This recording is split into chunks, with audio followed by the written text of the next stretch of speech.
ہمارا جو نظام انصاف ہے اس پہ بڑا سوالیہ نشان آ چکا ہوا ہے.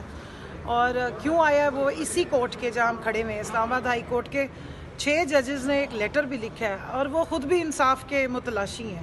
تو ہم تو دعا گو اللہ کرے ہمارے جو انصاف دینے والے ہیں ان کو بھی انصاف ملے. اور خان صاحب کے جتنے بھی کیسز ہیں وہ بالکل بے معنی ہیں, بالکل وہ سیاسی ایک انتقام کا نشانہ بنانے کے لیے اس طرح کے کیسز بنائے گئے. روزانہ 2-3 درجن کے حساب سے ایف آئی آریں کاٹی گئیں.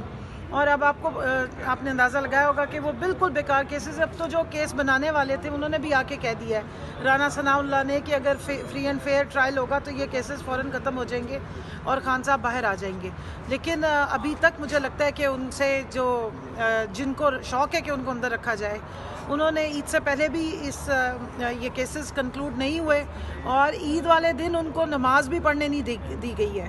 تو میں تو پہلے ہی کہہ رہی تھی کہ اسلامی اور جمہوریہ کا جو لفظ شروع میں آتا ہے پاکستان سے پہلے, اس کو کہتے ہوئے ذرا تھوڑی دل میں نا اب ایک کسک سی اٹھتی ہے کہ نہ اسلامیہ فالو کیا جا رہا ہے نہ جمہوریت فالو کی جا رہی ہے, اور جو جمہور کی آواز ہے اس کو بھی دبایا جا رہا ہے.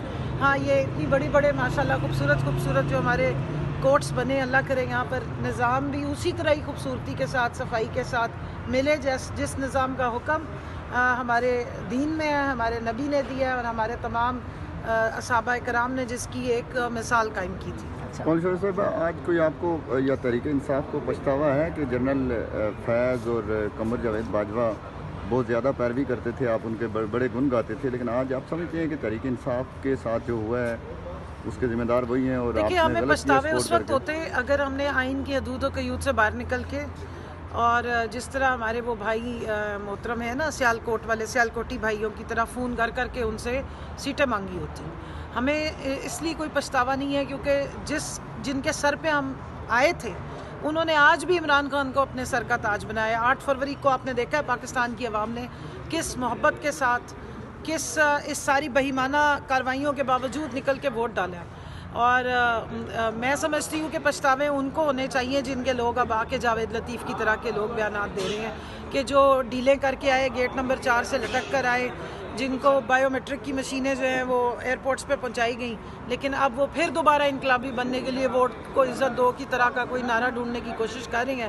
اور کبوتر اڑاتے 8 فروری کے بعد ان کے طوطے اڑے ہوئے ہیں. اب انہیں سمجھ نہیں آ رہی ہے کہ کرنا کیا ہے, کہ ڈیلیں بھی کر لی ہیں, نارو 2 بھی لے لیا, واپس بھی آ گئی, پلیٹیں بھی واپس ہو گئی, سارے پیچ کس بھی پورے ہو گئے, پیچ نٹ بولٹ سب ٹھیک ہو گئے. اب کیا کریں؟ پچھتاوے ان کو ہوتے ہیں جو ان کے کندھوں پہ چڑھ کے آتے ہیں, ہمارے جیسوں کو پچھتاوے نہیں ہوتے. ہماری کل بھی اسٹرینتھ عوام تھی, آج بھی اسٹرینتھ ہماری عوام ہی ہے. بہت شکریہ. Thank you.